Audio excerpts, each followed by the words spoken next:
6. It can't get any worse. Yes, it can. I know that somewhere in your head there's a thought, a hope, that there's some small silver lining to this whole thing, or at least it can't get any worse, but it can, and it does. Because there's another narrative out there that's even more corrosive to health and the human condition. And that narrative comes from all of this programming that most people do not even know is affecting them, and that point cannot be overstated.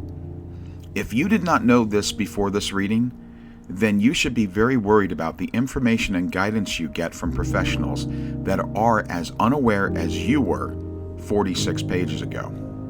This goes far beyond the moderation advice. It's almost criminal. Research and studies are skewed. How could they not be? They are starting from a place that is not based in what one might call a base reality. And let me be clear here.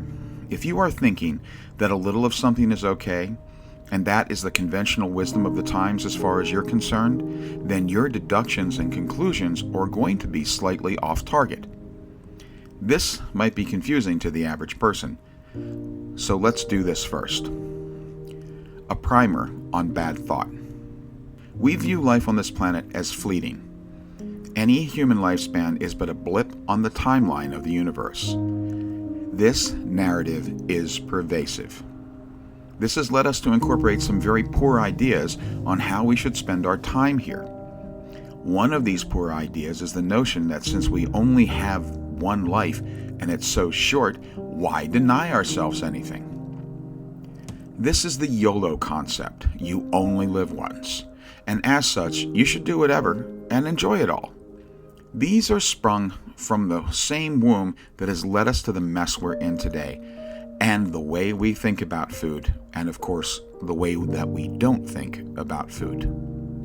However, there is another narrative, one that has come from a very limited view, and it is used to underpin the other word path that we're talking about. This view is based on only observational research, the oldest and least scientific of all research.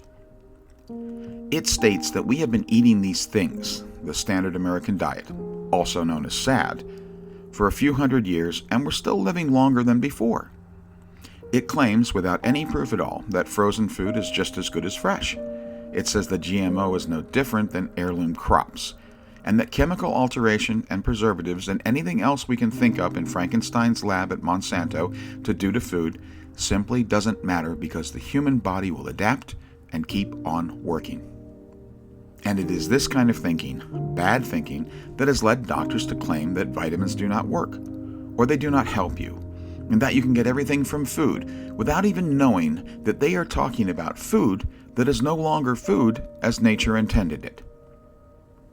All the while facing a tidal wave of sickness and epidemic numbers in preventable disorders.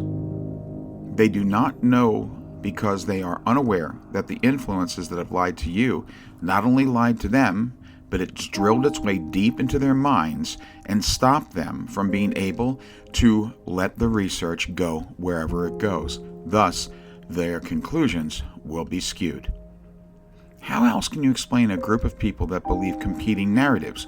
One that the body can cope with anything, and the other that everybody breaks down and gets sick, when neither is necessarily true, but most of them are indeed connected. The blissfully ignorant tell people that the body can take a lot and it will compensate, and that we are hard to kill.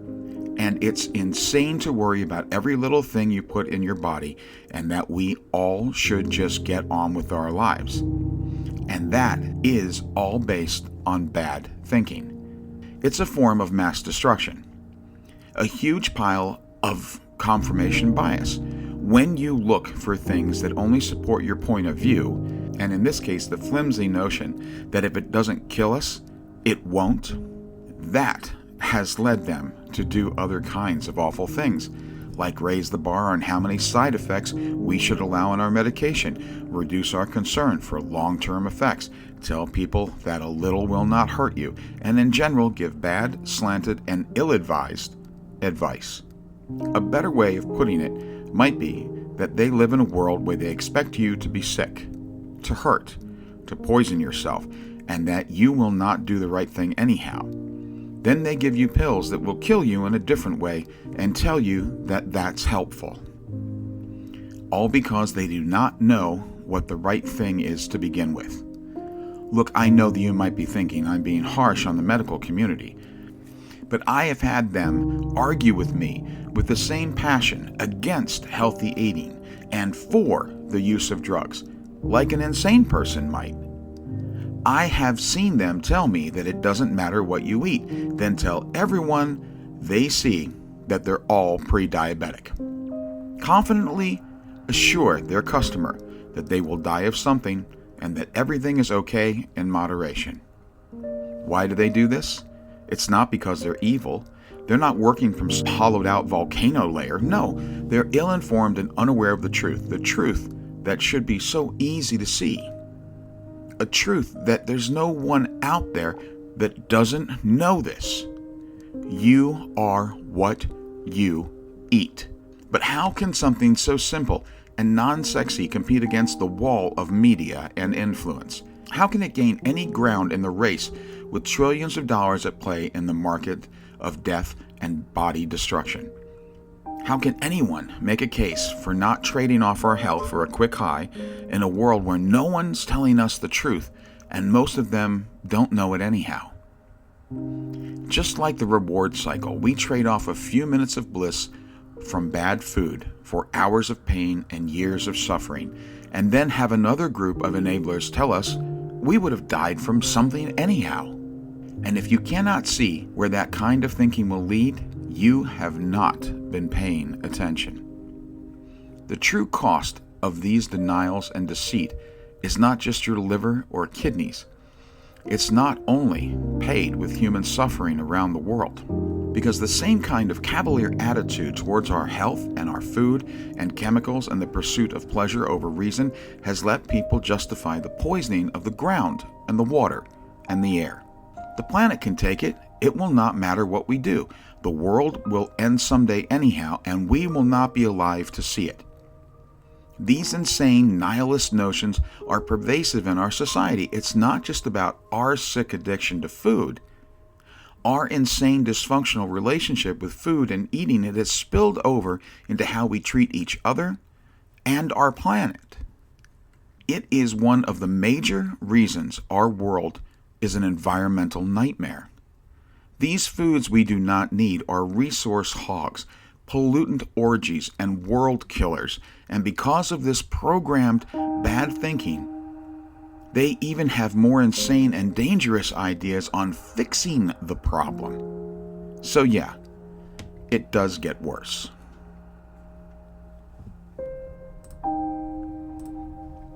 Seven, useless industries are environmental apex predators.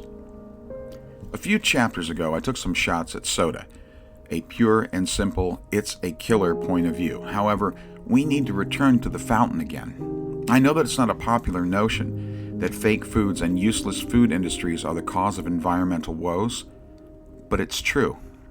And unlike all the rules and laws and regulations needed to stop dumping, burning fossil fuels, and promoting alternative energy before we melt the polar caps, you and I can fix this part of the problem. We can actually start today.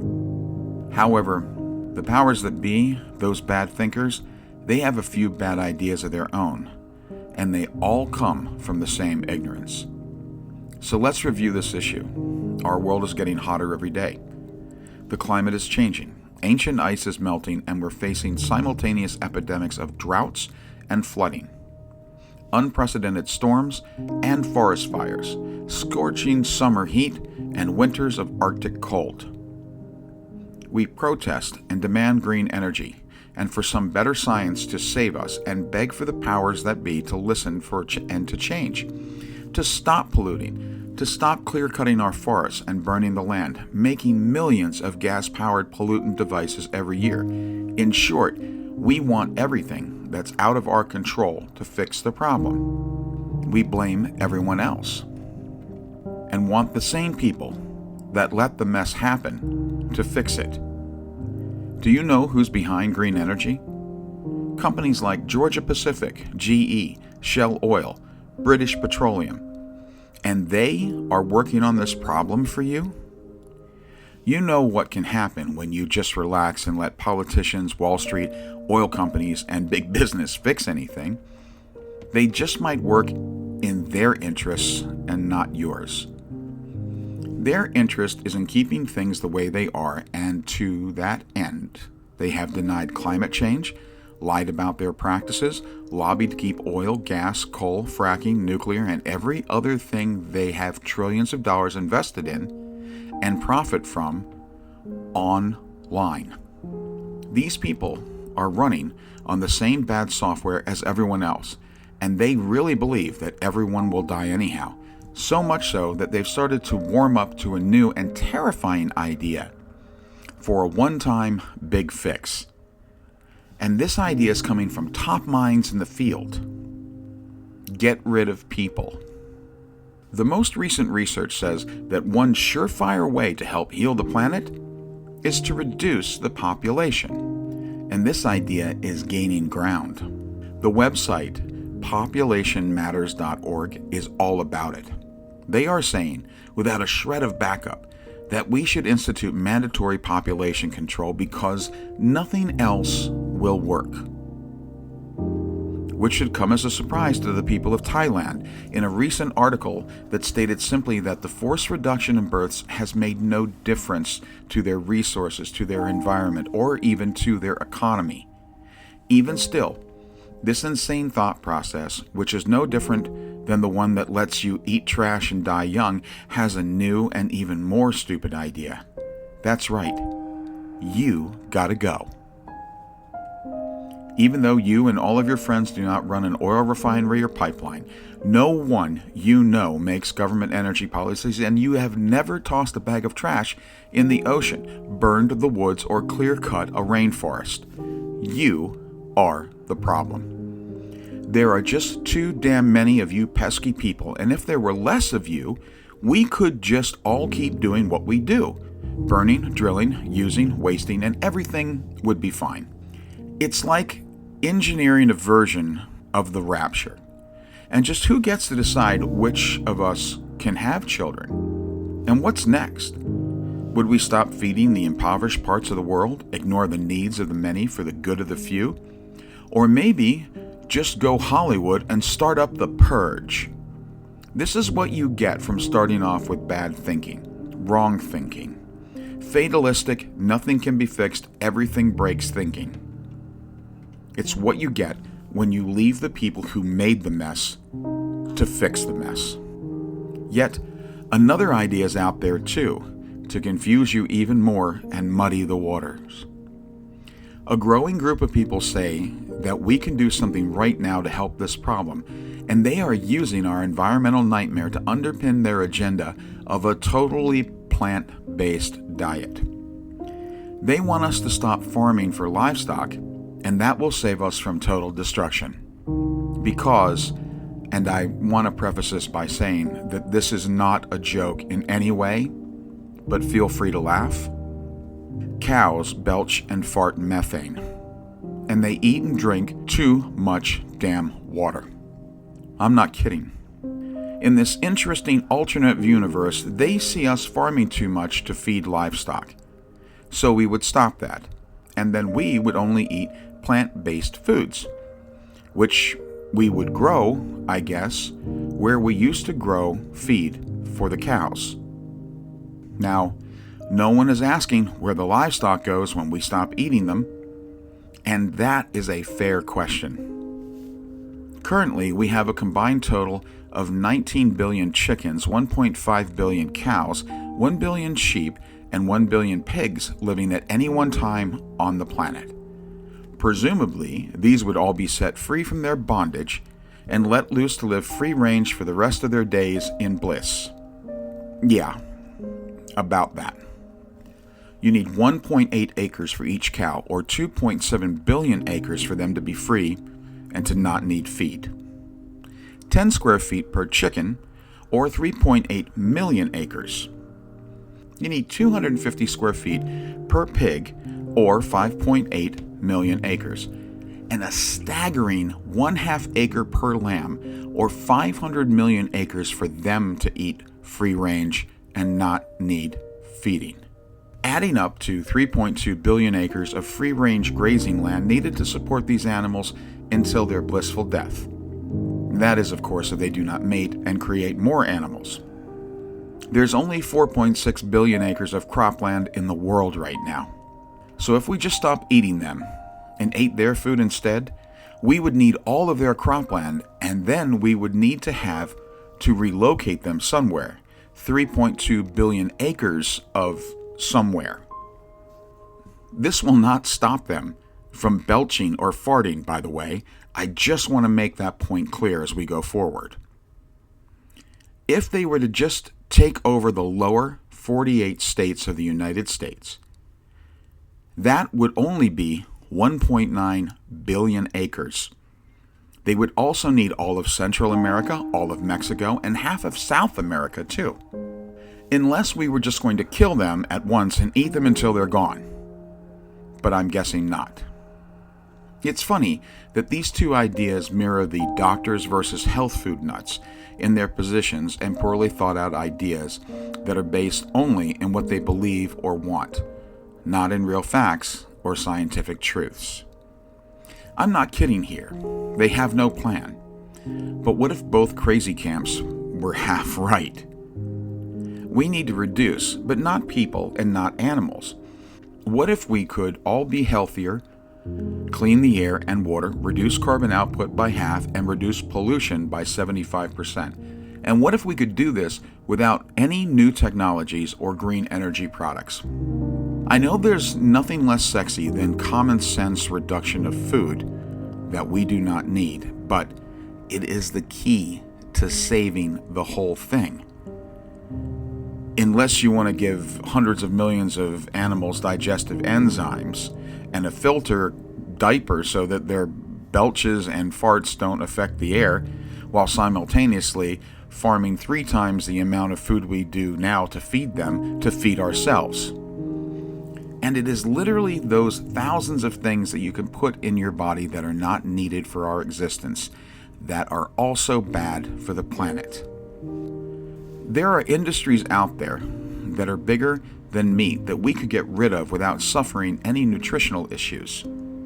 And so, we have to go back to the fountain. And it's just a few contents of soda, because they are sugar and corn syrup heavy.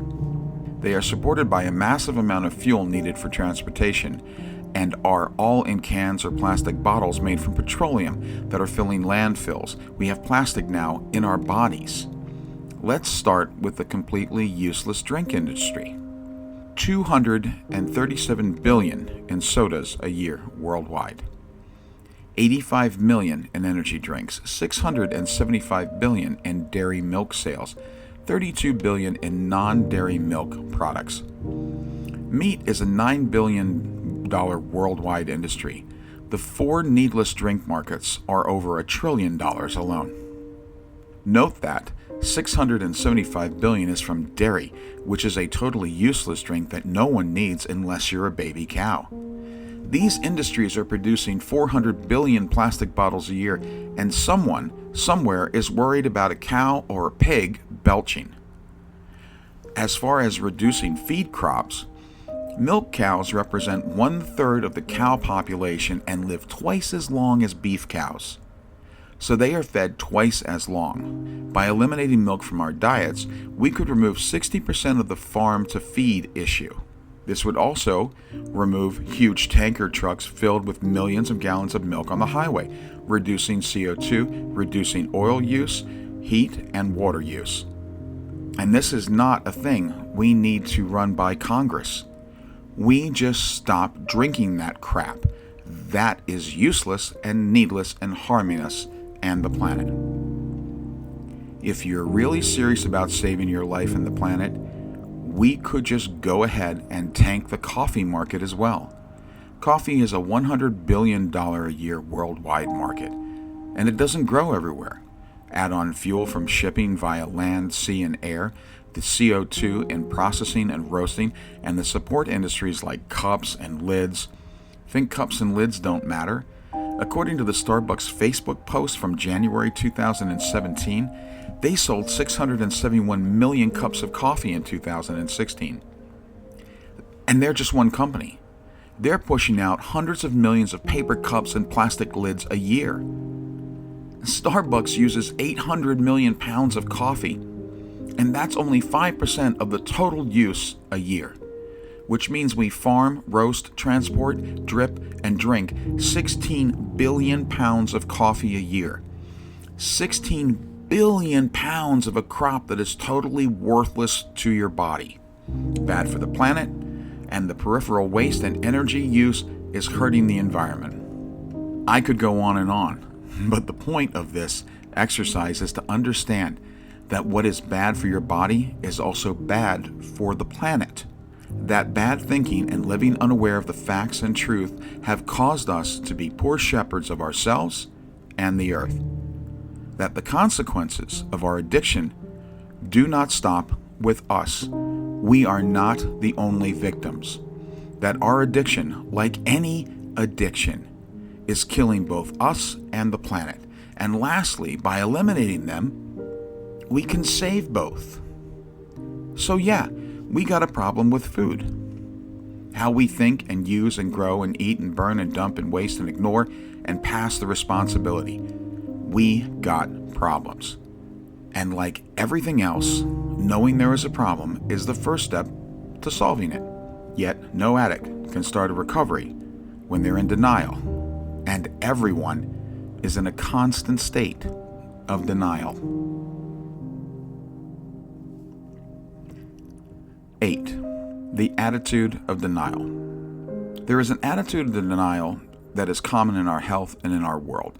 This cavalier attitude that nothing is going to hurt us, that nothing will hurt the planet, that we simple and small humans could not possibly cause any harm to this big, giant blue orb. You've heard this from people all around you. You tell them that smoking is bad for them, and they'll tell you that everyone dies from something. You say that cars pollute the air, and they'll call you a snowflake or a tree hugger. You say global warming is changing the climate, and they'll just tell you there's no such thing. Or that it's a cycle that happens every few million years that we have nothing to do with. And the only problem is, with all of these denials, is they're based on nothing, not one goddamn fact. The facts are that in the last 150 years, humans have advanced and populated across the planet in a way that has never happened in the history of history. Things that have never happened have no historical data to use to dismiss them as safe or harmless. And I'm not talking about using a new kind of dish soap. These changes and new things are mind-blowing and huge.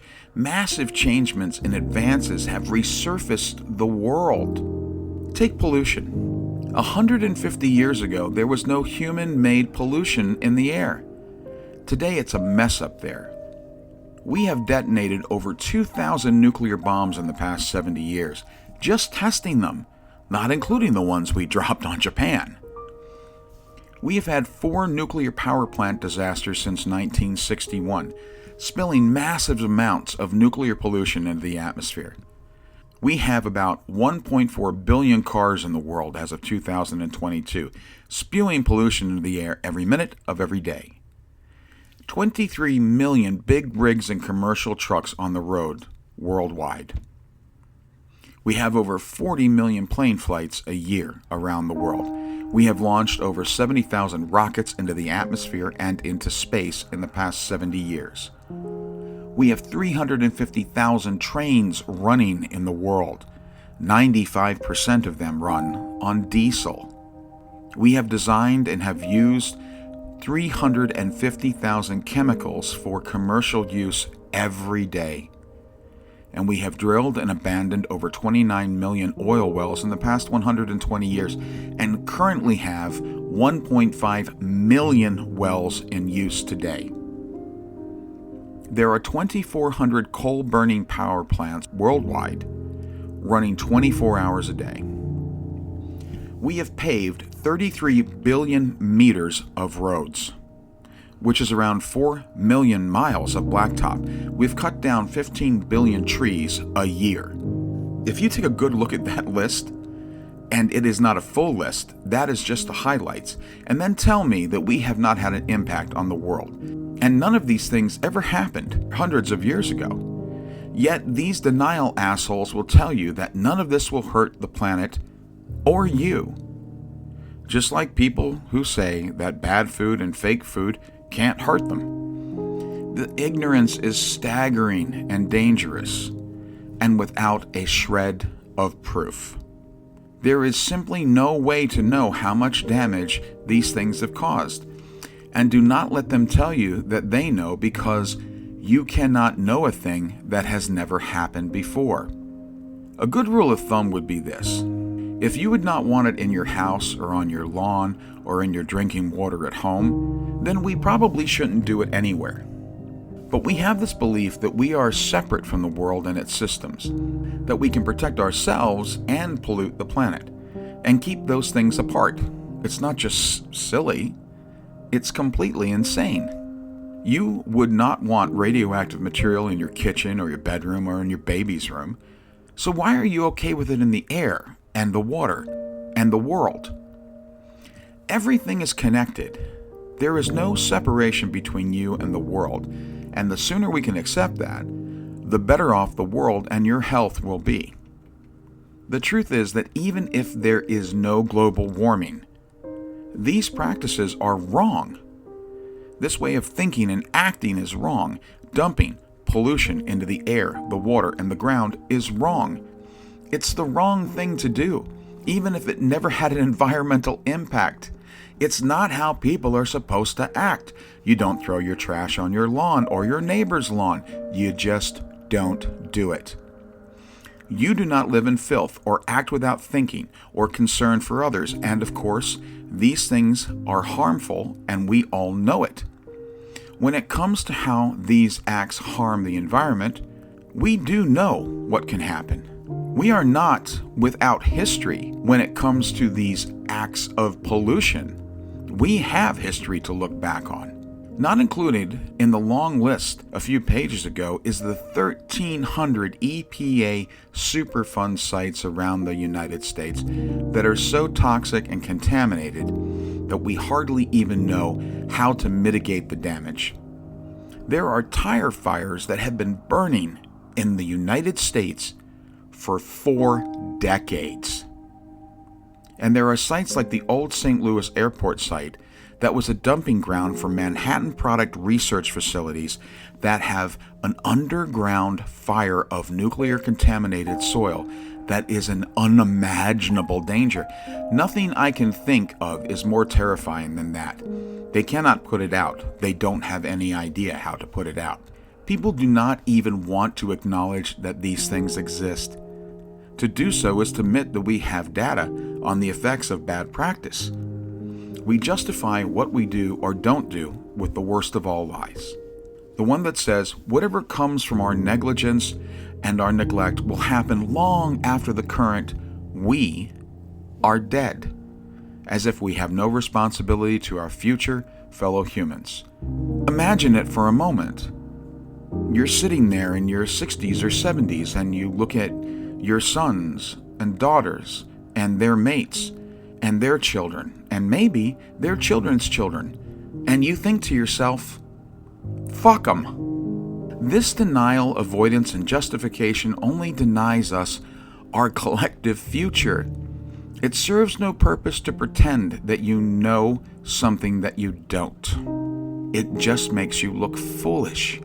But like an addiction or a sick relationship we have with food, we have this inability to see that we should make healthy, safe practices a priority, as high a priority as our personal health and our money. Now, this may seem like I'm being hard on you, and I will offer you this because the following is true. Just exactly who has shown you to do this? From government leaders to our new billionaires, just who is leading this charge?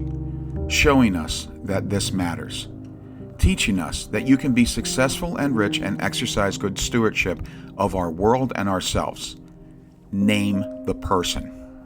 The 3 richest men in the world are actively spending money on and getting attention for their efforts to build in space and colonize other planets.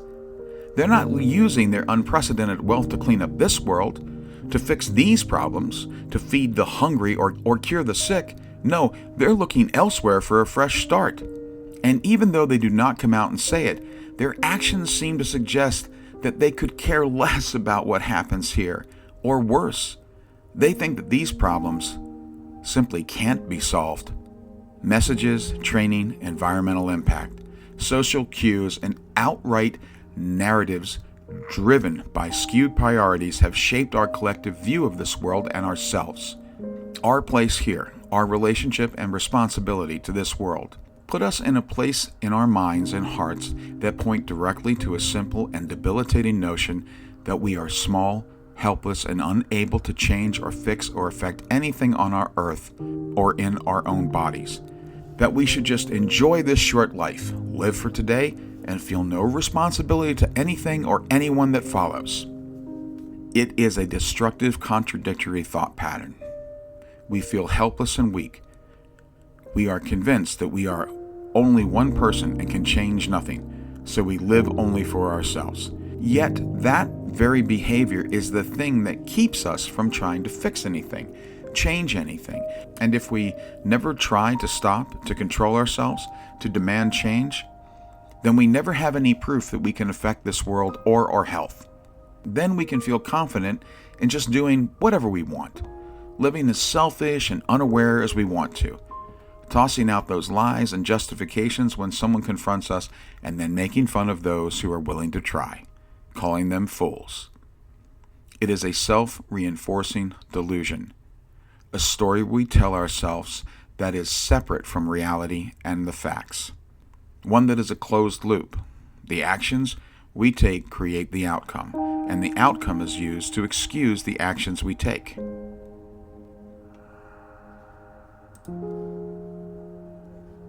9. Me first. This attitude is not new. It has been around a very long time. Winston Churchill is credited with saying, "If you are young and not a liberal, you have no heart. If you're old and not conservative, you have no sense." This sentiment is echoed in all things in our society today, and it is another cornerstone of these narratives that have confused us. If you think about it, the older a person gets, the more they see and learn. Then they would be the ones worried about what they would be leaving for the next generation. They would have the knowledge and history to draw on to see what has been done wrong. But no, not in our society. Our society, in this statement, is a cornerstone of this me-first mentality. What he really meant was that young people do not know enough to realize they can't change anything, but they have the time to waste thinking about others in the world. But when you get older, you better stop that and only work on your security and future and wealth. Promoting the notion that older people should care less about this world and the right things, and act only in their own self-interest. It is a contradictory matrix, because this me first really is only about money and security, and from this comes the choices for cheap, useless, empty foods, and from this comes the choices of cheap, useless, empty food, things that will fill you up but feed you nothing, indulgences and treats you need from the sacrifices you make to earn a living, quick fixes of sweets, and even the use of drugs that let us escape, are all used in this inexplicable social, amoral society we live in today. One where you can never seem to earn enough, own enough, figure out its system, always wanting, always under the gun, while the goals and security we need are forever being pushed further and further away. Why wouldn't people simply give up, go for themselves, eat and do whatever they wanted, find escape and reward wherever they could? It's not excusing our complicity in it. It's not blaming society for our choices, but to say that this system and its trappings are not part of the problem would be a lie. The basic me-first attitude has grown out of all of this, and its effect on our health, our minds, and our planet are everywhere. There have been many iterations of this notion over the years, and the lack of security for everyone has played a part in people turning inward and only working in their own best interest. Many an event over the last 60 years have helped us get to this point in history. Market crashes, recessions, wars, acts of terror. These changes in how and where and for how much we work. Designer foods and crap on the cheap offered to make your 12-hour work day and commute easier. All of these things have pushed the average person off balance, made them feel stressed, and taken so much of their time and effort to overcome. They simply cannot think of others even if they wanted to. They can't stop to eat right, buy good food, cook at home. Which is to say that these are not all selfish acts from really selfish people, and the me first is not the same as being a genuine selfish person. Yet even though all of this is part of it, no one but you can start to change things. As a counter to Churchill's quote, I offer the thinking of one by Gandhi.